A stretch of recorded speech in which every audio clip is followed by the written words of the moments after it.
السلام علیکم، میں ہوں ڈاکٹر محمد نواز۔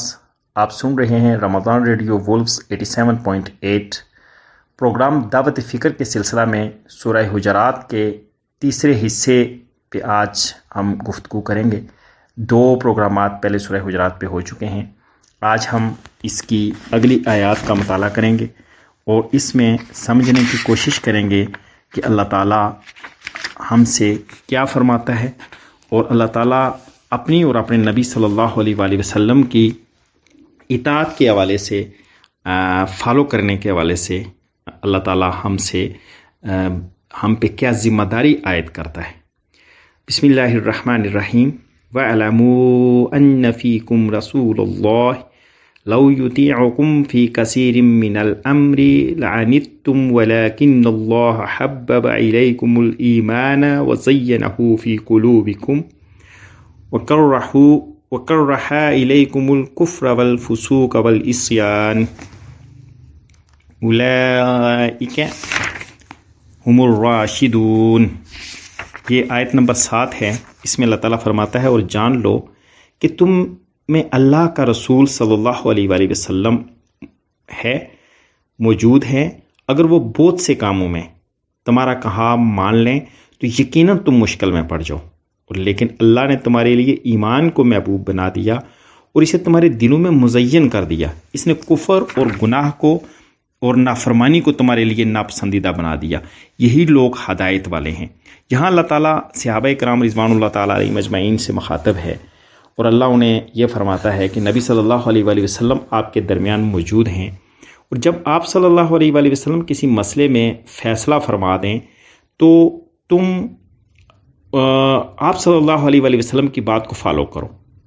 ایسا نہ کرو کہ وہاں اپنی بات درمیان میں منوانے کی کوشش کرنا شروع کر دو، کیونکہ اگر نبی صلی اللہ علیہ وآلہ وسلم تمہاری بات ماننا شروع کریں گے تو پھر بہت سارے کاموں میں تم مشکل میں پڑ جاؤ گے۔ اب ایک طرف اللہ تعالیٰ ان لوگوں کو یہ فرما رہے ہیں کہ اللہ نے تمہارے لیے ایمان کو محبوب بنا دیا، یعنی جو صحابہ کرام تھے انہوں نے اللہ کے ساتھ جنت کے بدلے میں اپنی زندگیوں کا، اپنی جانوں کا سودا کر دیا تھا، اپنا ایمان، اپنی کمٹمنٹ، اس کے بدلے میں اللہ نے ان کے ساتھ جنت کا وعدہ فرمایا ہے کہ تم تو وہ لوگ ہو جن کے ایمان کو تمہارے لیے محبوب بنا دیا اللہ تعالیٰ نے، تمہارے دلوں کو ایمان سے مزین کر دیا ہے۔ اب تمہارے لیے یہ روا نہیں کہ تم اپنی خواہشات کے لیے نبی صلی اللہ علیہ وسلم کو اپنے طریقے کے مطابق چلانے کی کوشش کرو، بلکہ تمہارے لیے یہ لازم ہے کہ جو نبی کریم صلی اللہ علیہ وآلہ وسلم تمہیں حکم دیتے ہیں تم سر خم تسلیم کرو، تم اس بات پہ چلو۔ اس کی ایک وجہ تو یہ ہے، جو لاجیکل وجہ ہے، آپ کہہ سکتے ہیں کہ جیسے اس کائنات کا نظام چلانے کے لیے ایک اللہ تعالیٰ کی ذات ہے، اور ہم پچھلے پروگرام میں بھی اس پہ بات کر چکے تھے کہ اگر کائنات میں 2 خدا ہوتے، 2 آپریٹر ہوتے تو وہ اس کائنات کا نظام درہم برہم ہو جانا تھا۔ اسی طرح جس طرح کائنات کا نظام چلانے کے لیے ایک اللہ کا حکم ضروری ہے اور اس کو فالو کرنا ضروری ہے، اسی طرح شریعت کے معاملات چلانے کے لیے جورسپروڈنس، اسلامک جورسپروڈنس جس کو کہتے ہیں، جو نظام زندگی ہے، زندگی کے معاملات ہیں، روزمرہ عبادات ہیں، اللہ کے ساتھ انسان کے تعلق کی نوعیت کیا ہے، اس کو کن کاموں کے کرنے کا حکم دیا گیا ہے، کن سے رکنے کا حکم دیا گیا ہے، ہر کام جو اللہ کی طرف سے کرنے کا حکم دیا ہے اور ہر کام جس سے روکا گیا ہے، اس کے پیچھے حکمت موجود ہے۔ اس کے اندر اللہ تعالیٰ انسان کے فائدے کی چیز ہے، اور ہر وہ چیز جو انسان کے فائدے کی ہے، جو اس کے لیے بہتر ہے، اللہ تعالیٰ نے اس کے لیے وہ رکھی ہے، اور جو اس کے لیے نقصان دہ ہے اللہ تعالیٰ نے اس سے اس کو روک دیا ہے۔ تو یہاں یہ سارے کام چونکہ اللہ کے رسول صلی اللہ علیہ وآلہ وسلم اپنی زبان مبارکہ سے صرف وہی بات ارشاد فرماتے تھے جو اللہ کی طرف سے وحی کی جاتی تھی، وہ اپنی مرضی سے کوئی بات نہیں کرتے تھے، اور احکام شریعت سے متعلق بالخصوص تمام امور میں وہی چیز کہتے جو اللہ حکم دیتا تھا۔ اب ایک طرف اللہ کا حکم ہے اور نبی صلی اللہ علیہ وسلم پہ وحی آتی ہے، اور اس کے ذریعے وہ اپنے صحابہ کو اور لوگوں کو دین سمجھانے کی کوشش کر رہے ہیں، امور زندگی چلانے کے وہ طریقہ بتا رہے ہیں، اور دوسری طرف ایک فرد جو اپنی خواہش نفس کی بنیاد پر کسی چیز میں اختلاف کرتا ہے، یہ ایسا نہیں، یہ ایسا ہو جائے، تو یہ دو چیزیں جو ہیں وہ بہت واضح ہو جاتی ہیں کہ اللہ نے یہاں اس لیے فرما دیا کہ جب نبی صلی اللہ علیہ وآلہ وسلم تمہارے درمیان موجود ہیں تو پھر تمہیں یہ کوئی اختیار نہیں ہے کہ تم اپنی مرضی کرو۔ ہاں، مشاورت کا اللہ تعالیٰ نے نبی صلی اللہ علیہ وسلم کو بھی حکم دیا کہ آپ ان کے ساتھ وشاورہم فی الامر، کہ ان کے ساتھ مشاورت کر لیا کریں، مشورہ کر لیا کریں۔ مشورہ دینے کا تو انہیں اختیار دیا گیا، لیکن ایسا نہیں ہے کہ آپ مشورہ دے دیں اور اس کے بعد آپ کوشش کریں کہ یہ میرے مشورے پہ عمل ہو، بلکہ ایسا ہے کہ اللہ تعالیٰ انہیں یہ بات واضح کر رہے ہیں کہ آپ لوگوں کا کام حکم دینا نہیں ہے، مشورہ دینا ہے۔ رسول صلی اللہ علیہ وآلہ وسلم مناسب سمجھیں تو مان لیں، مناسب نہ سمجھیں تو نہ مانیں۔ آخری فیصلہ اللہ تعالیٰ کی رہنمائی کے ساتھ نبی صلی اللہ علیہ وآلہ وسلم نے ہی کرنا ہے، اور پھر جب وہ پختہ ارادہ کر لیں تو اللہ تعالیٰ نے پھر سورہ آل عمران میں نبی صلی اللہ علیہ وسلم کو حکم دیا کہ پھر جب آپ پختہ ارادہ کر لیں تو پھر اللہ پر بھروسہ کر لیں اور پھر وہ کام کر لیں۔ مشاورت کا ایک عمل ہے، ان میں سے کسی کا مشورہ پسند آ سکتا ہے، پھر یہ الہی موجود ہے، اس کی روشنی میں آپ صلی اللہ علیہ وسلم کو فیصلہ کرنے کا اختیار ہے۔ اور یہ اس لیے بھی ہے کہ نبی صلی اللہ علیہ وآلہ وسلم وہ لوگوں کے لیے جیسے اللہ انسانوں کے لیے آسانی چاہتا ہے، نبی صلی اللہ علیہ وسلم بھی اپنے صحابہ کے لیے آسانی چاہتے تھے۔ جیسے اللہ تعالیٰ فرماتا ہے یرید اللہ بکم اليسر ولا یرید بکم العسر، کہ اللہ تمہارے ساتھ آسانی کا ارادہ رکھتا ہے اور تمہارے ساتھ تنگی کا ارادہ نہیں رکھتا۔ اور رسول کریم صلی اللہ علیہ وآلہ وسلم کو بھی تمہارا مشقت میں پڑنا کسی صورت گوارا نہیں ہے۔ آپ صلی اللہ علیہ وسلم تمہارے لیے آسانی چاہتے ہیں۔ آپ صلی اللہ علیہ وسلم کے بارے میں اللہ تعالیٰ سورہ توبہ میں فرماتا ہے عزیز علیہ ما عنتم حریص علیکم، کہ اس پر بہت تکلیف دہ یہ بات ہے کہ تم لوگ مشقت میں پڑو، تم پر بہت حرص رکھنے والا ہے، تمہارے لیے بہت پریشانی کرنے والا، تمہارے بارے میں بہت زیادہ سینسٹیو جس کو کہہ سکتے ہیں، بہت حساس ہیں نبی صلی اللہ علیہ وسلم کے بارے میں یہ فرماتا ہے۔ تو اگر نبی صلی اللہ علیہ وسلم اس کے برعکس آپ لوگوں کی اطاعت کریں گے، جو آپ کی جماعت ہے اور آپ بڑی تعداد میں ہو، تو پھر تم مشقت میں پڑ جاؤ گے۔ تو یہ انسانی فطرت ہے، کسی جگہ پر ایک سے زیادہ لوگ موجود ہوں تو ان سارے لوگوں کا کسی ایک بات پہ متفق ہونا محال ہوتا ہے، مشکل ہوتا ہے کہ وہ کسی ایک بات پہ متفق ہو جائیں۔ ہر بندے کی اپنی رائے ہوگی۔ مثال کے طور پہ ہم کسی کپڑے کی دکان پہ چلے جائیں، کپڑے پہننا اور خریدنا جائز کام ہے، اور اگر 10 لوگ ایک کپڑا پسند کرنے کی کوشش کریں تو آپ دیکھیے گا ان 10 لوگوں کا کسی ایک رنگ پہ، کلر پہ اتفاق ہونا، کنسنسس بننا کافی مشکل ہوتا ہے۔ یہ انسانی فطرت ہے، اس کے اندر ڈائیورسٹی ہے، وہ ایک دوسرے سے مختلف سوچتا ہے۔ اللہ تعالیٰ نے مختلف نوع انسان بنائے ہیں۔ ایک سائنسی ریسرچ کے مطابق انسانوں میں مختلف رجحانات ہیں، اور تعلیمی جو تحقیقات ہیں، جو ریسرچز ہیں ایجوکیشن کی فیلڈ میں، اس میں جو ملٹیپل انٹیلیجنس کا تصور ہے، ہر انسان دوسرے انسان سے اس میں مختلف ہے۔ اسی طرح MBTI جو پرسنالٹی ٹائپس ہیں، وہ اگر آپ دیکھیں تو اس میں بھی تقریباً 16 طرح کی پرسنالٹیز سامنے آتی ہیں، انسان کی شخصیات، اور ہر انسان کا رجحان، چیزوں کو پسند کرنے کا اس کی چوائس اور کام کرنے کا طریقہ کار دوسرے سے مختلف ہو سکتا ہے۔ ان کا اتفاق ہونا، اس کے امکانات بہت کم ہوتے ہیں۔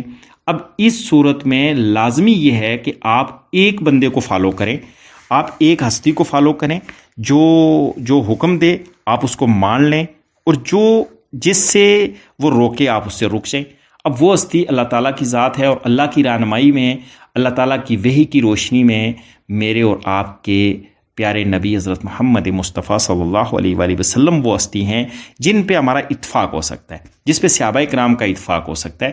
جیسے ہم نے ابتدائی میں جو اپنی آوازیں بلند کرنے کی آیت تھی، اس کی شان نزول میں پڑھا کہ ایک قبیلے کے میں ایک امیر کے تعین پہ انبیاء کے بعد بہترین جو انسان تھے، اس میں جو نبی صلی اللہ علیہ وسلم کے خلفائے راشدین ہیں، اور اس میں حضرت ابوبکر صدیق اور حضرت عمر فاروق رضی اللہ تعالیٰ عنہ، یہ لوگ موجود تھے۔ تو ان کے درمیان بھی اختلاف پیدا ہو گیا تھا، اور بعد کی زندگی میں بھی آپ دیکھیں صحابہ کے درمیان کئی دفعہ اختلاف پیدا ہوا ہے۔ تو یہ انسانی فطرت ہے، اس لیے اللہ تعالیٰ یہ کہہ رہے ہیں کہ تم لوگ نبی صلی اللہ علیہ وسلم کو فالو کرو، جیسے آپ حکم دیں۔ اس میں تم یہ کوشش نہ کرو کہ وہ تمہاری خواہش کے پیچھے چل پڑے، اس لیے کہ تمہاری خواہش کے پیچھے چلنے سے خرابی پیدا ہونے کا خدشہ ہے۔ اور وہ خرابی اس لیے کہ وہ انسانی فطرت کی بنیاد پہ اگر ایک بندے کی بات مانے گی تو ایک دوسرا اس پہ اعتراض کرے گا، اور دوسرے کی مانی گی تو تیسرا اعتراض کرے گا، کبھی کسی مسئلے پہ اتفاق نہیں ہو سکے گا۔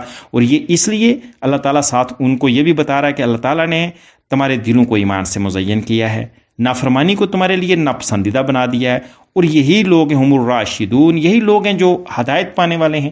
یہ ہدایت والے لوگ ہیں، یعنی جو صحابہ کرام ہیں، ان کے دلوں کو اللہ نے ایمان سے بھر دیا ہے، اور کفر اور فسوق اور عصیان کو ان کے لیے ناپسندیدہ کر دیا ہے، فسق و فجور سے وہ ایوائڈ کرتے ہیں۔ یہی لوگ ہیں جو کامل ہدایت والے ہیں۔ اب یہ ساری چیزیں ہیں کہ اس معاملات میں یہ بات کلیئر ہو گئی کہ وہ ایمان تو ان کا اعلیٰ درجے کا ہے، لیکن ایک خواہش کہیں پیدا ہوتی ہے تو وہ بھی پیدا نہیں ہونی چاہیے۔ اب جب آپ الراشدون میں ہیں تو پھر آپ کو اس رشد کے طریقے پہ، اس راستے پہ چلنا چاہیے۔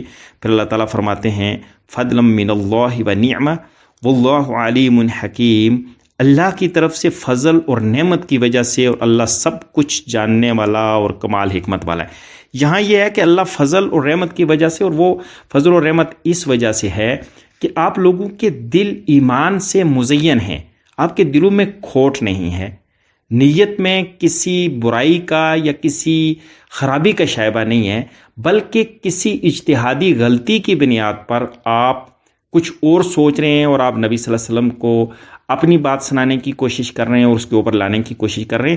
تو اس پہ اللہ تعالیٰ آپ کو درست راستے کی طرف رہنمائی کر رہا ہے کہ راستہ وہ اختیار کرو جو نبی صلی اللہ علیہ وسلم چاہتے ہیں، اور نبی صلی اللہ علیہ وسلم وہ چاہتے ہیں جو اللہ چاہتا ہے، وہ اللہ کی رہنمائی میں ہی چاہتے ہیں، اور وہ اس وجہ سے آپ لوگوں پہ فضل اور نعمت کی، اللہ سب کچھ جاننے والا ہے، اللہ کی طرف سے فضل اور نعمت کی وجہ سے ہے۔ یعنی یہ جو آپ کو اللہ تعالیٰ نے ایمان دیا ہے اور اس سے آپ کے دل کو منور کیا ہے، اس کی وجہ سے اللہ آپ پہ فضل اور اللہ کی نعمت ہے، اور وہ علم والا اور حکیم ہے۔ اچھا، ایک چیز جو قرآن چونکہ قیامت تک کے لیے ہے، اب یہاں شاید ہم یہ سمجھیں کہ یہ بات صحابہ کرام رضوان اللہ تعالیٰ علیہم اجمعین تک مخصوص تھی، لیکن یہ قیامت تک کے انسانوں کے لیے ہے اور مسلمانوں کے لیے ہے جو نبی صلی اللہ علیہ وسلم پر ایمان رکھتے ہیں، جو اللہ پر ایمان رکھتے ہیں۔ یہ ہمارے لیے روڈ میپ ہے اور بہت کلیئر ایک راستہ ہے کہ اب اللہ کے رسول صلی اللہ علیہ وسلم نے جتنی باتیں کی، جتنے احکامات فرمائے، آپ صلی اللہ علیہ وسلم نے جو اعمال کیے، آپ صلی اللہ علیہ وسلم کی زندگی کا ایک ایک لمحہ سیرت کی کتابوں میں، محدثین نے احادیث میں وہ محفوظ کر دیا ہے، اور وہ لمحہ ایسے اگر آپ تصور کریں اور یہ دیکھیں آپ کہ ایک جو محدث جب حدیث بیان کرتے ہیں تو وہ نبی صلی اللہ علیہ وآلہ وسلم کے گیسچرز کو بھی وہاں کوٹ کرتے ہیں۔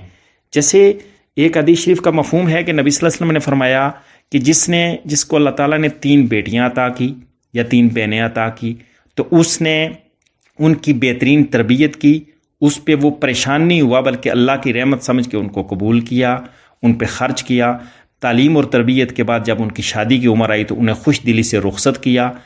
تو وہ میرے ساتھ ایسے ہوگا جیسے 2 انگلیاں بتائی گئی کہ جیسے یہ 2 انگلیاں ہیں، دونوں انگلیاں جوڑ کے، تو محدثین نے وہ انگلیوں کا اشارہ وہ بھی پورا اس کو ایکسپلین کیا، وضاحت کے ساتھ بیان کیا کہ نبی صلی اللہ علیہ وسلم نے ایسے فرمایا، اپنی یہ انگلی شہادت کی انگلی اور ساتھ والی انگلی جو درمیان والی انگلی ہے، اس کو اس کے ساتھ جوڑ کے لوگوں کے سامنے یہ بتایا کہ وہ میرے ساتھ ایسے ہوگا۔ تو نبی صلی اللہ علیہ وآلہ وسلم کی حیات مبارکہ کا ایک ایک لمحہ اور ایک ایک پہلو ہمارے پاس محفوظ ہے۔ آپ صلی اللہ علیہ وآلہ وسلم نے کسی بات کو 1 دفعہ دہرایا، 2 دفعہ اس کی اہمیت کے لیے، یا 3 دفعہ دہرایا، تو محدثین نے وہ 3 دفعہ وہ بات کی کہ آپ صلی اللہ علیہ وسلم نے 3 دفعہ یہ بات فرمائی۔ جو لفظ تھا اور جیسے تھا وہ آج ہمارے پاس موجود ہے، اور پھر اس کے اوپر مزید علم روایت اور علم درایت کا ایک پورا فیلڈ ہے جس میں کام کر کے صحیح اور مستند روایات ہمارے پاس آج بھی موجود ہیں۔ اور یہ ساری چیزیں جب ہمارے پاس موجود ہیں تو گویا نبی صلی اللہ علیہ وآلہ وسلم کی تعلیمات ہمارے پاس اپنی اصلی حالت میں موجود ہیں۔ آج بھی ہمارے لیے وہی حکم ہے کہ جہاں نبی صلی اللہ علیہ وسلم موجود تھے اور ان کا حکم صحابہ کے لیے لازم تھا اور اس سے انحراف کرنے سے منع کر دیا گیا، ان لوگوں کو تو یہ کہا گیا کہ اللہ تعالیٰ نے آپ کے دلوں کو ایمان سے مزین کیا ہے، ہمارے ایمان کا درجہ وہاں نہیں پہنچ سکتا۔ ہم تو بہت ادنا درجے کے انسان اور مسلمان ہیں. ہمارے ایمان کی کیفیت کئی دفعہ تو اس بات پہ مجھے خوف آتا ہے، اور اگر ہم جائزہ لیں کہ خدا نخواستہ کئی دفعہ یہ خواہش پیدا ہوتی ہے کہ ہم نبی صلی اللہ علیہ وآلہ وسلم کے دور میں ہوتے، لیکن اگلے ہی لمحے یہ خیال آتا ہے کہ خدا نخواستہ ہم کہیں عبداللہ بن ابی کے ساتھ نہ کھڑے ہوتے. ہم ان مشکلات کا سامنا، آج کیا ہم حق بات کے ساتھ کھڑے ہوتے ہیں؟ آج کے اس دور میں جہاں کمپرومائز والی بات آ جاتی ہے تو ہم دین کو چھوڑ کے کمپرومائز کرنے پہ چلے جاتے ہیں. تو خدا نخواستہ وہاں موجود ہوتے تو بہت مشکل کیفیت لگتی ہے. چشم تصور سے دیکھیے گا کہ یہ مشکل کیفیت لگتی ہے کہ بلال حبشی نے اپنے جسم پہ آگ اور گرمی اور صعوبتیں برداشت کی، حضرت خباب بن ارت نے انگارے برداشت کیے، اور صحابہ کو شہید کیا گیا اور گھروں سے نکالا گیا، اور وہ ساری تکالیف انہوں نے برداشت کی. تو کیا ہم یہ برداشت کرنے کی پوزیشن میں ہیں؟ کیا آج ہم اتنی تکالیف برداشت کر سکتے ہیں؟ ہم تو سیدھے نماز پڑھنے کے لیے اٹھنے سے پہلے کئی دفعہ سوچتے ہیں، اور سردیوں میں ٹھنڈے پانی سے وضو کرنے سے گھبراتے ہیں، اور گرمیوں میں روزہ رکھنے سے گھبراتے ہیں. تو وہ ساری مشکلات جو ان لوگوں نے دیکھی ہیں وہ تو شاید بہت مشکل ہوتی. تو ہم پھر وہ خوش قسمت لوگ ہیں جو آج موجود ہیں، اور ہمارا تذکرہ نبی صلی اللہ علیہ وآلہ وسلم نے اچھے الفاظ میں کیا کہ جو بعد میں آنے والے لوگ ہوں گے جنہوں نے مجھے دیکھا نہیں ہوگا، اور وہ ایمان لائیں گے اور وہ مجھ سے محبت کریں گے. ایک حدیث شریف کا مفہوم ہے. تو ہمیں تو خوش قسمتی ہماری یہ ہے کہ ہمارا ذکر بھی کیا گیا، اور آج ہمارے لیے آسانی یہ ہے کہ ہم وہ ساری صعوبتیں برداشت نہیں کر رہے. ہم کمفرٹ زون میں رہتے ہوئے دین پہ عمل کر سکتے ہیں. آج ہمارے لیے بیت اللہ کے دروازے بند نہیں کہ ہم نماز پڑھنے جائیں گے اور ہمیں نہیں پڑھنے دی جائے گی. دنیا کے کچھ خطوں پہ مسلمانوں پہ آج بھی اس طرح کے مظالم ہیں، آج بھی مسلمانوں کے لیے مشکلات ہیں، لیکن مسلمانوں کی ایک بڑی تعداد ایون کہ وہ غیر مسلم ممالک میں قیام پذیر ہے، وہاں بھی ان کے لیے مشکلات نہیں ہے. وہ اپنے دین پہ اگر عمل کرنا چاہیں تو ان کے لیے کوئی روک ٹوک نہیں ہے، وہ دین پہ عمل کر سکتے ہیں. تو آج میرے اور آپ کے لیے آسانی یہ ہے کہ آپ صلی اللہ علیہ وسلم کی تمام تعلیمات کتاب کی شکل میں، سیرت کی شکل میں، حدیث کی کتب کی شکل میں، علماء کی شکل میں ہمارے پاس موجود ہیں. ہم ان تعلیمات کے اوپر عمل کرنے کے پابند ہیں. اگر ہم ان تعلیمات پر عمل کریں گے تو پھر اللہ کے ہاں ہم اس کے پسندیدہ لوگوں میں سے ہو جائیں گے، اور اگر ہم ان تعلیمات پہ عمل نہیں کریں گے تو پھر اللہ کی پکڑ بہت سخت ہے. اس کا فضل اور رحمت اس نے بات کی ہے تو وہ ہمارے لیے ہے. اور میں اس دن ایک چیز پڑھ رہا تھا، BBC پہ ایک ریسرچ آرٹیکل تھا کہ جو بھی حکم اللہ اور اس کے رسول صلی اللہ علیہ وسلم نے دیے اس کے پیچھے ایک حکمت ہے. وہ حکمت ہماری سمجھ میں نہ آ رہی ہو تو یہ ایک الگ بات ہے. جیسے اسلام میں اور دنیا کے کسی مذہب میں بھی ہے، اور اسلام چونکہ علامی مذاہب جتنے بھی ہیں وہ مذاہب فطرت تھے، دیگر مذاہب نے جیسے عیسائیوں نے، یہودیوں نے اپنے مذاہب میں تعریف کر دی اور اپنی من پسند چیزیں اس میں شامل کر دی، جس کی وجہ سے وہ ان مذاہب کا اولیہ بگڑ گیا. اسلام میں بھی بہت سارے لوگوں نے خرابیاں کرنے کی کوشش کی، لیکن اللہ نے اس دین کو اور قرآن کی حفاظت کا وعدہ فرمایا تھا، اور وہ اس وعدے کے مطابق ہم اصلی حالت میں ہمارے پاس موجود ہے. اس میں غور اس بات پہ کر رہا تھا کہ جیسے اسلام میں بہن بھائی کی شادی ممکن نہیں ہے، اس کو منع کیا گیا، اس کی اجازت نہیں ہے. اب یہ ایک حکمت ہے. انسان کئی دفعہ سوچتا ہے کہ ایسا کیوں ہے، اور اب اس کی خرابیاں دنیا کے مختلف، اس دن میں ایک اور آرٹیکل پڑھ رہا تھا کہ اگر 2 انسان بچیں دنیا میں صرف، اور وہ دونوں بہن بھائی ہوں، تو کیا ان سے انسانی نسل آگے چل سکتی ہے؟ تو یہ ایک پوری تحریر تھی، اس کے اوپر ایک ریسرچ تھی کہ ان سے پہلی تو بات ہے کہ اولاد کا نارمل حالت میں ہونا ہی ممکن نہیں ہے. وہ اس کے جو جینز ہیں ان کا آپس میں جو ملاپ ہوگا تو اس کے نتیجے میں نارمل بچہ ہی پیدا نہیں ہو سکتا. تو اس طرح سے اگر وہ 2 انسان ایسے ہوں گے تو اس سے کائنات آگے نہیں بڑھ سکتی.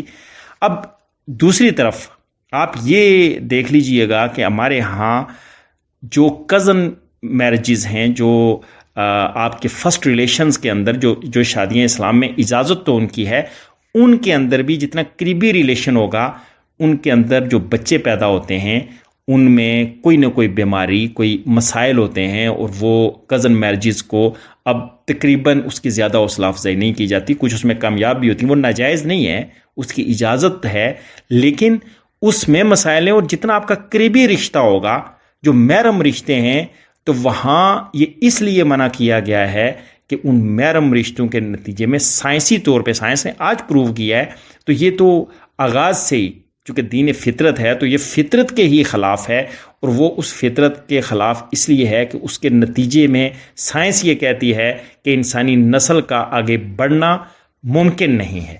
تو یہ ایک مثال ہے۔ اسی طرح ایک جرمن سائنٹسٹ وضو پہ ریسرچ کر رہا تھا، اس نے یہ کہا کہ میں بہت عرصہ اس پہ ریسرچ کرتا رہا کہ اس کے اندر کوئی لاجک ہوگی، کوئی حکمت ہوگی، تو مجھے یہ سمجھ آیا، ہاتھ دھونا سمجھ آیا، منہ دھونا سمجھ آیا، بالوں میں ہاتھ پھیرنا سمجھ آیا، مسح کرنا، پاؤں دھونا سمجھ آیا۔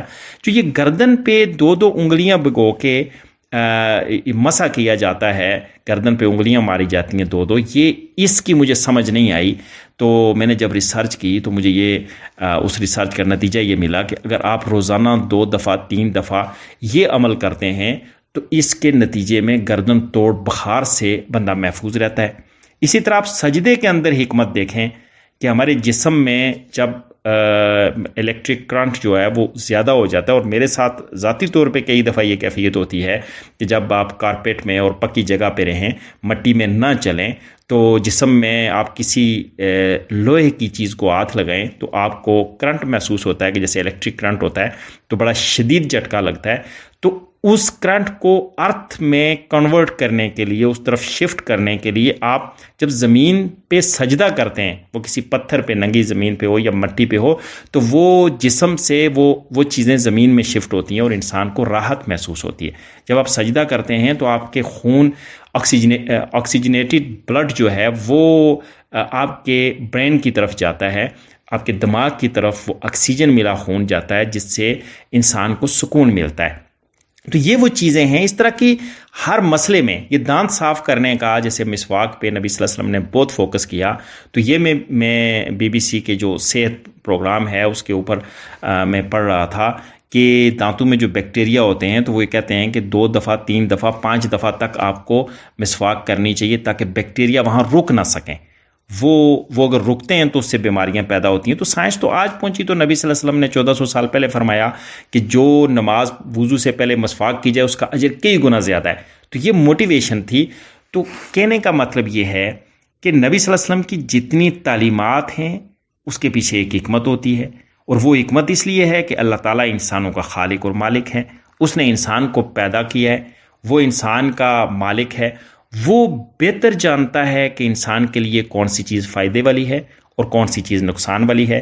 جیسے ایک گاڑی بنانے والا شخص آٹو موبائل انڈسٹری میں جو مکینک ہے، وہ جو گاڑی کے بارے میں جو مینول دیتا ہے کہ آپ گاڑی کو اس سپیڈ پہ چلائیں گے، اس حرارت میں چلائیں گے، اس ٹیمپریچر میں چلائیں گے تو یہ رزلٹ دے گی، اور اگر اس میں چلائیں گے تو یہ رزلٹ ہوں گے، اتنے ٹائم کے بعد آپ اس کا فیول چینج کریں گے، اس کا آئل چینج کریں گے، انجن آئل، اتنے ٹائم یہ اتنے فیول میں چلے گی، تو اس کی بات زیادہ ویلڈ ہوگی، نہ کہ جس بندے نے اس پہ پیسے خرچ کیے ہیں۔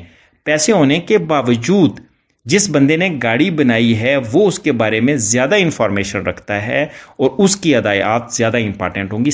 بالکل ایسے ہی وہ خدا جس نے یہ کائنات بنائی ہے، جس نے مجھے اور آپ کو پیدا کیا ہے، ہمارے لیے زیادہ بہتر فیصلہ اللہ کا فیصلہ ہو سکتا ہے، اور اللہ کا فیصلہ رسول اللہ صلی اللہ علیہ وآلہ وسلم کے ذریعے مجھ تک اور آپ تک پہنچا۔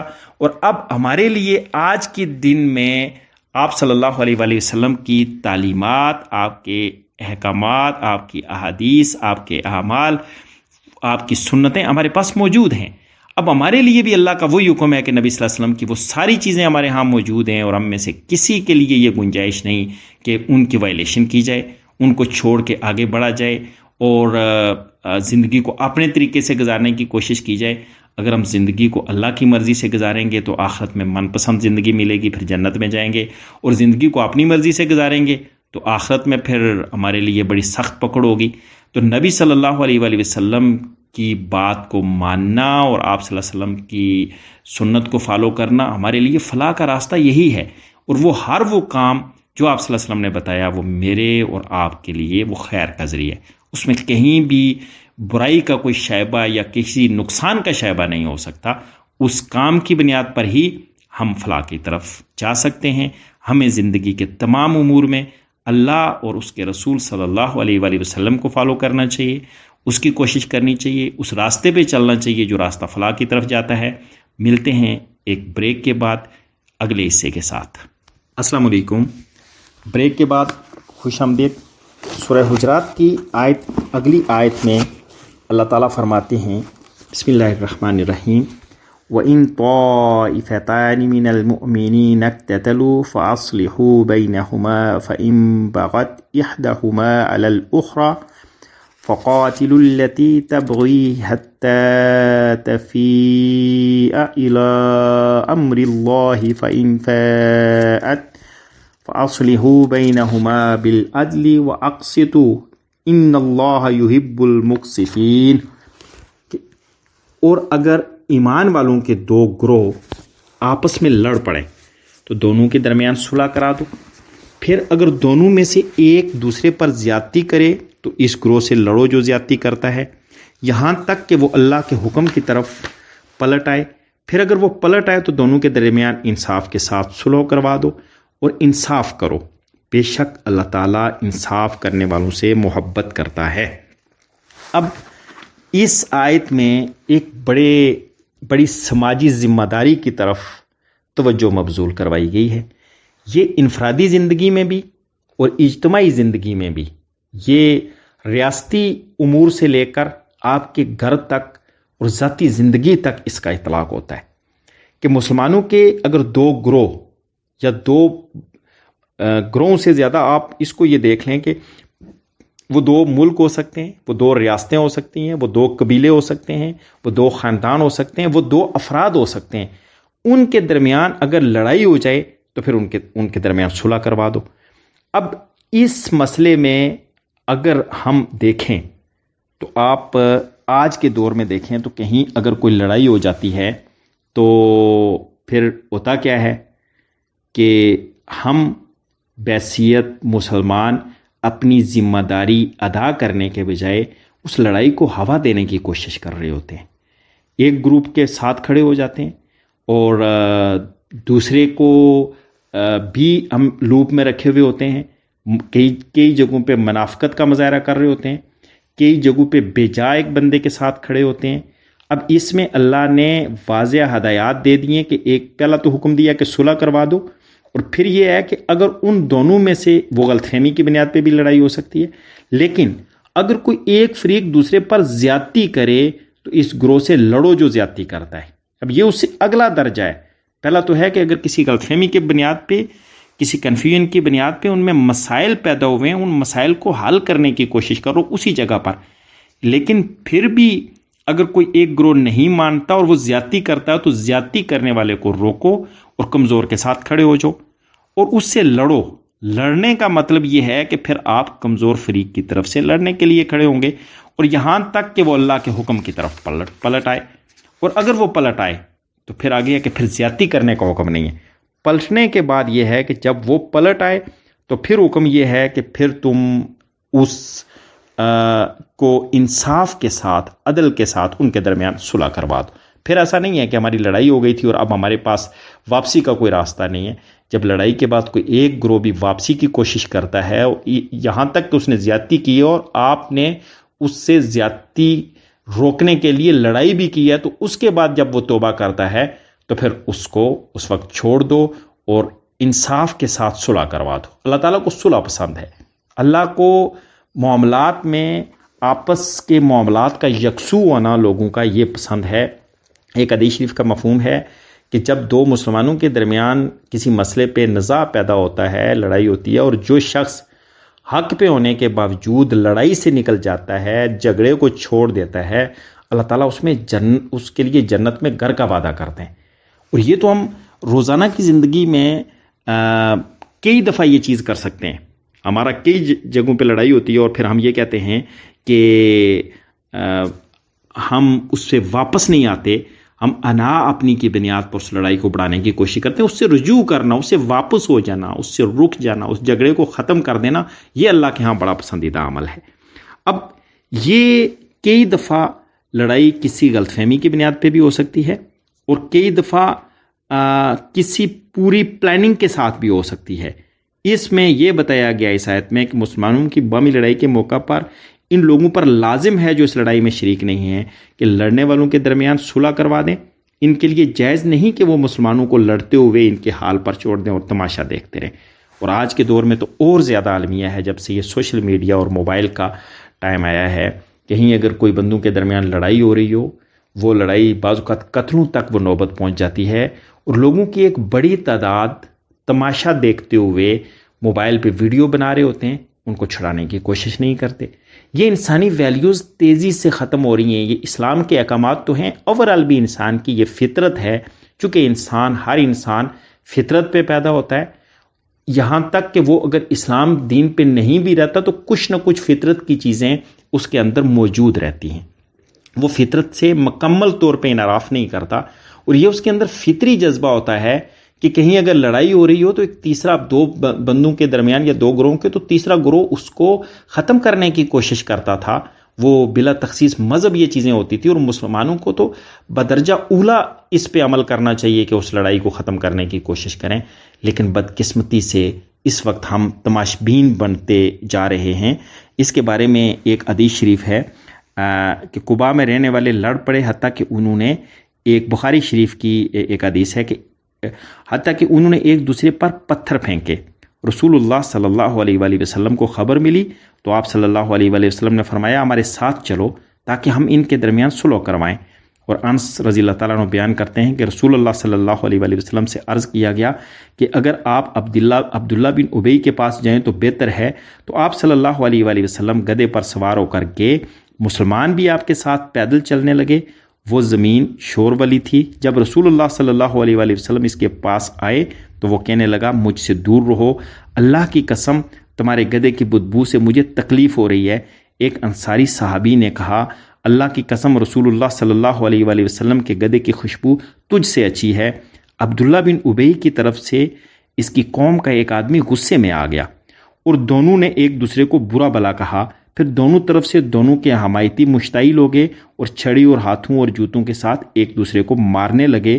ہمیں یہ بات پہنچی ہے کہ یہ آیت اس موقع پر نازل ہوئی. اب یہ حضرت یہ روایت ہے بخاری شریف میں، تو یہ راوی یہ کہتے ہیں کہ یہ شاید اس موقع پر بات ہوئی. یہ شان نزول اس آیت کا یہ بتا رہے ہیں. تو یہ کہا گیا کہ جب بھی اس طرح کی لڑائی کی نوبت ہو تو باقی لوگ جو لڑائی میں شامل نہیں ہیں وہ اس مسئلے کو سیٹل کرنے کی کوشش کریں، وہ اس مسئلے کو بڑھانے کی کوشش نہ کریں. ہم اگر اپنے معاشرے میں دیکھیں تو آج سے 20-30 سال 50 سال پہلے تک یہ کیفیت تھی کہ اگر کسی جگہ پہ بھی لڑائی ہوتی تو گاؤں میں، اس علاقے میں، اس شہر میں کچھ لوگ ایسے ہوتے تھے جو بغیر کسی کے کہے یہ انیشیٹو لیتے تھے. وہ ان دونوں فریقوں سے ملتے، ان کو بٹھاتے، ان کی بات سنتے اور ان کے معاملات کلیئر کروا دیتے. اچھا، وہ لوگ ان سے کسی ریوارڈ کی توقع نہیں رکھتے تھے. وہ لوگ کوئی پولیٹیکل پرسنالٹیز بھی نہیں ہوتے تھے. ان سے کسی پیسے کی یا مادی فائدے کی بھی کوئی توقع نہیں تھی ان لوگوں سے، لیکن وہ اس بات کو اپنی ذمہ داری سمجھتے تھے. اور دوسری طرف یہ ہوتا تھا کہ وہ جو لوگ جن کے درمیان لڑائی ہوتی تھی، جب اس طرح کا کوئی بندہ ان کے پاس جاتا تو وہ بھی اپنائیت محسوس کرتے ہوئے اس کی بات کو رد کرنے سے گریزاں رہتے تھے کہ ہم اس کی بات کو رد نہ کریں. یہ ہمارے ساتھ ہمدردی کے لیے آیا ہے.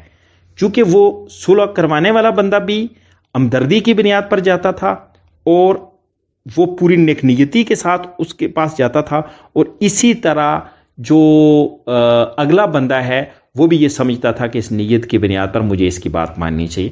تو ہمارا معاشرہ ایک بہترین معاشرہ ہوتا تھا. بہت سارے کیسز تھے جو پولیس اسٹیشن تک نہیں جاتے تھے، جو کورٹس تک نہیں جاتے تھے، وہ گاؤں کی سطح پہ حل ہو جاتے تھے. جب دو گروہوں کے درمیان، قبیلوں کے درمیان، دو افراد کے درمیان لڑائی ہوتی تھی. تو اب تو کیفیت اس حد تک بڑھ گئی ہے کہ لڑائی ہو تو اس لڑائی میں فریق بڑھتے جاتے ہیں اور وہ گروہ زیادہ ہوتے جاتے ہیں اور وہ لڑائی پھیلتی جاتی ہے. ختم کرنے والا، روکنے والا کوئی نہیں. ہر بندہ کہتا ہے کہ دوسرے کے معاملات میں مداخلت نہیں کرنی. میں یہ سمجھتا ہوں یہاں اللہ کی ہدایات ہمارے پاس موجود ہیں کہ معاملات میں مداخلت اور چیز ہوتی ہے، اور اگر کہیں لڑائی ہو ان دونوں جو گروہ لڑ رہے ہیں وہ تو ایک دوسرے کے بارے میں ان کے ہاں تو نرم رویہ نہیں ہو سکتا. جو لوگ اس لڑائی میں شامل نہیں ہیں انہیں نرم رویے کے ساتھ اس مسئلے کو حل کرنے کی کوشش کرنی چاہیے. وہ اگر اس کو حل کریں گے تو بڑے سانے سے, بڑے حادثے سے بندہ بچ جاتا ہے.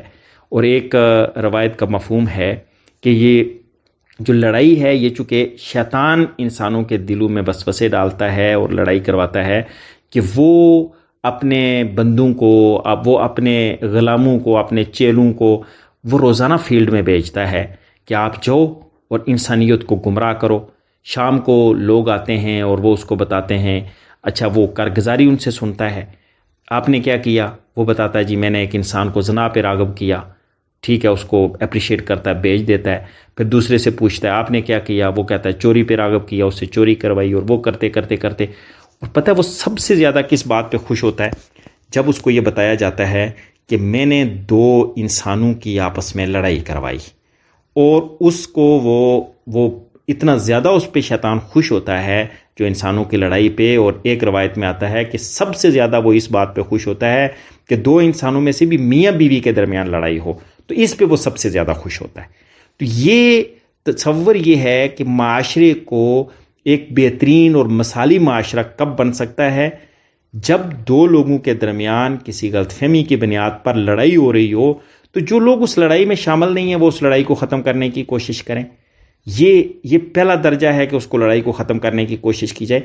ہمارے ہاں اس سے ایک اور بات بھی اگر آپ اس پہ غور کریں کہ یہ بھی 20, 30, 50 سال پہلے اور یہ پوری دنیا میں یہ تصورات تھے, اور ہمارے مسلم معاشرے میں تو بالخصوص یہ بات پائی جاتی تھی کہ میاں بیوی کے درمیان لڑائی ہوتی تو آپ کے عزیز و اقارب رشتہ دار, وہ 2 گھرانے تو آپس میں ناراض ہو جاتے, لیکن وہ باقی جو عزیز و اقارب تھے وہ اس مسئلے کو سیٹل کرنے کی کوشش کرتے.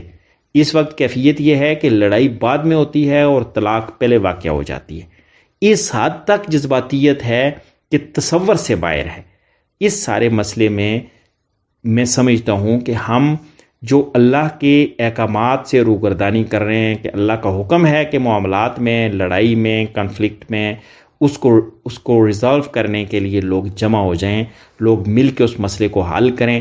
ہم نے وہ چھوڑ دیا, اس کی وجہ سے معاشرتی سطح پر ہمارا معاشرہ بگاڑ کا اور تفریق کا اور تقسیم کا شکار ہو گیا. اب ہمیں اس سے بچنے کا طریقہ یہی ہے کہ ہم یہ مسائل کو حل کرنے کی کوشش کریں, اور یہ کلچر جو ختم ہو رہا ہے اس کو دوبارہ سے بحال کیا جا سکتا ہے. یہاں تک حکم ہے, یہ تو پہلا درجہ ہے جو پرسکون معاملات میں صلح کروانے کا ہے. اللہ تعالیٰ نے تو یہ حکم دیا کہ اگر 2 گروہ لڑ پڑیں تو تم اس بندے کے ساتھ لڑائی کرو, مسلمانوں کا جو گروہ لڑائی میں شامل نہیں ہے, کہ جو زیادتی کر رہا ہے. ہمارے ہاں تو یہ کیفیت ہوتی ہے, مسلمانوں کے 2 گروہ عراق اور ایران آپس میں لڑتے رہے اور پتہ نہیں 23 سال تک ان کی جنگ رہی, اور وہ مذہبی بنیادوں پر آپس میں وہ تقسیم کی بنیاد پر, اور وہ علاقائی اور جغرافیائی بنیادیں تھیں, اور وہ لاکھوں کے حساب سے لوگ وہاں قتل عام ہوا. اور باقی 57 اسلامی ممالک یا تو تماشا دیکھتے رہے اور یا وہ ایک گروپ کا حصہ بن گئے. کچھ ایران کے ساتھ کھڑے ہو گئے اور کچھ عراق کے ساتھ کھڑے ہو گئے. یہ ماضی کی بات ہے.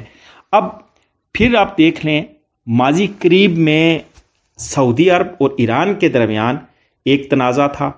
اس تنازع کی بنیاد پر یمن میں انسانوں کا قتل عام ہوتا رہا, شام میں انسانوں کا قتل عام ہوتا رہا, عراق میں اس میں بڑی سامراجی طاقتیں بھی شامل ہوئی, لیکن بنیادی جو لڑائیاں تھیں بہت سارے لوگ جو وہاں اس میں انوالو تھے ان کے پیچھے ان ممالک کا ایک رول تھا. اب اس پہ بھی مسلمان ممالک اگر سٹینڈ کرتے, اگر وہ 57 اسلامی ممالک میں سے 2 کی آپس میں لڑائی تھی جس کی وجہ سے 3 اس میں متاثر تھے تو 52 باقی تھے, وہ 52 ممالک کھڑے ہو جاتے اور ان کو روکنے کی کوشش کرتے, تو میرا یہ خیال ہے کہ صورتحال مختلف ہوتی.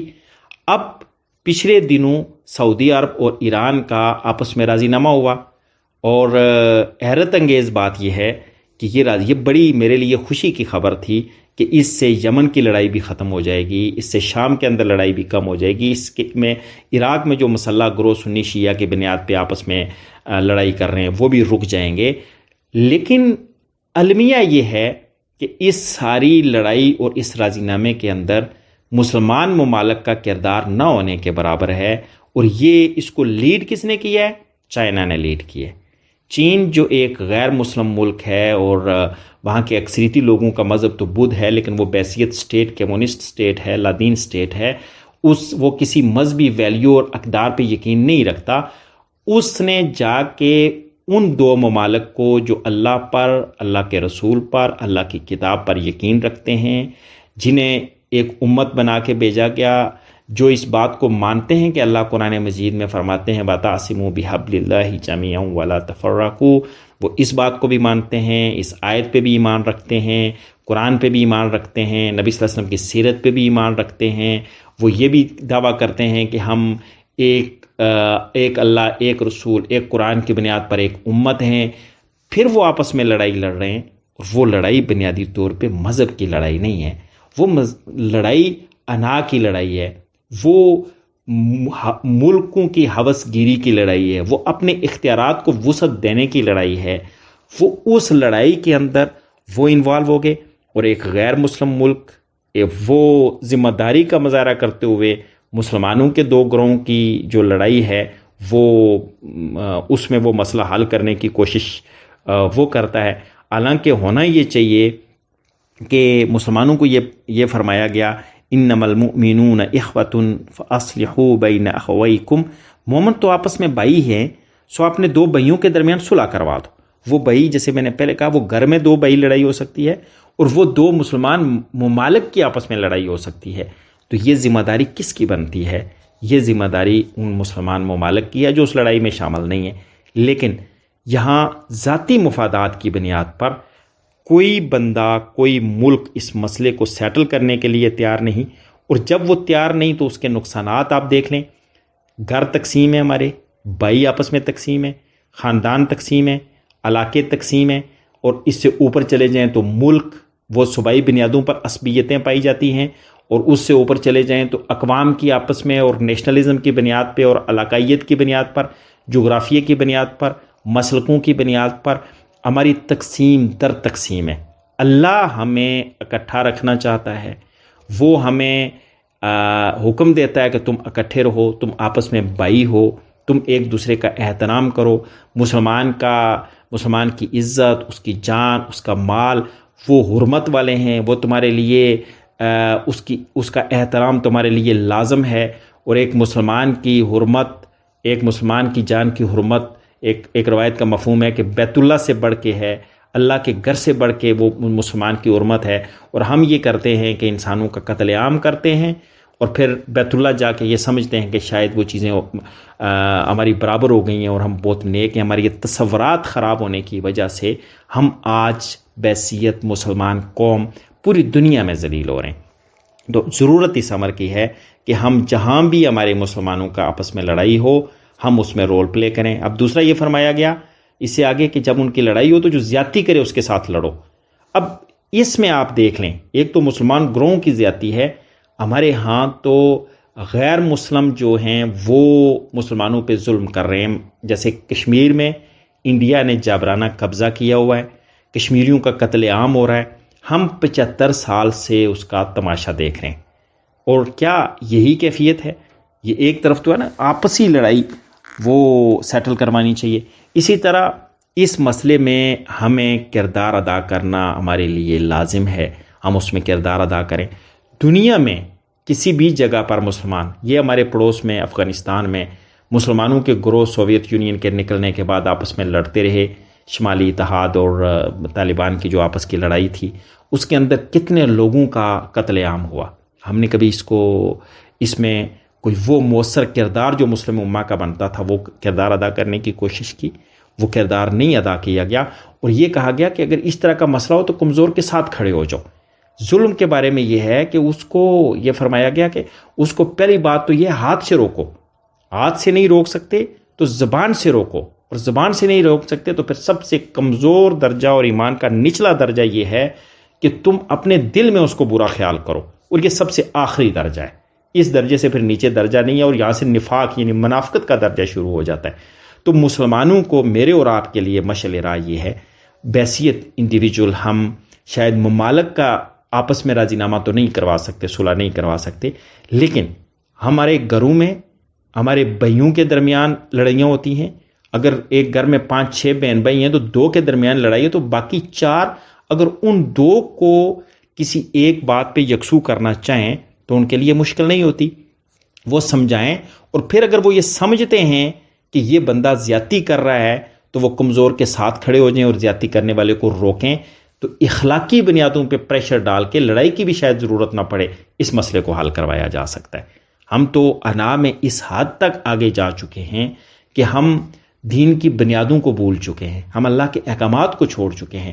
اس وقت انا میں اور میری اور میں یہ کر سکتا ہوں اور میں یہ کر سکتا ہوں. یہ میں کیا ہے؟ کبھی ہم اس پہ سوچیں کہ یہ میں کیا ہے. میں ابھی ہم یہ دیکھ رہا تھا میں گزرتے ہوئے فیس بک پہ آرکیالوجی کا ایک پیج میں نے لائک کیا ہوا ہے. وہاں 3000 سال پرانی ڈیڈ باڈیز اور انسانی ڈھانچے اور 2000 سال اور 500 اور 700 سال اور ان کے ساتھ سونا پڑا ہوا ہے، ان کے پاس ان کے اسباب پڑے ہوئے ہیں سارے، اور ان کی ہڈیاں جو ہیں وہ مجھے اور آپ کو پکار کے کہہ رہی ہیں کہ کل یہ میں کچھ بھی نہیں ہے. یہ انسان کے جسم میں ایک روح ہے جو کسی لمحہ جسم کا ساتھ چھوڑ جائے گی، اور اس کے بعد میں نام کی کوئی چیز نہیں رہے گی. اس کے گوشت کو کیڑے کھا جائیں گے اور وہ ہڈیاں بچ جائیں گی، اور پھر آنے والا کوئی سائنسدان اس کو اٹھائے گا کہ یہ 2000 سال پرانا کوئی انسان ہے، یہ کیا کرتا تھا، یہ کون تھا، اس کے پاس کتنی دولت تھی، اس کا مال کس کے پاس گیا، اس کے بچے کتنے تھے، یہ سیاسی طور پہ کتنا مضبوط تھا. یہ بھی پتہ نہیں چلے گا. جسٹ اتنا پتہ چل سکے گا کہ یہ کتنے 100 سال پہلے یا کتنے 1000 سال پہلے اس دنیا سے گزر گیا.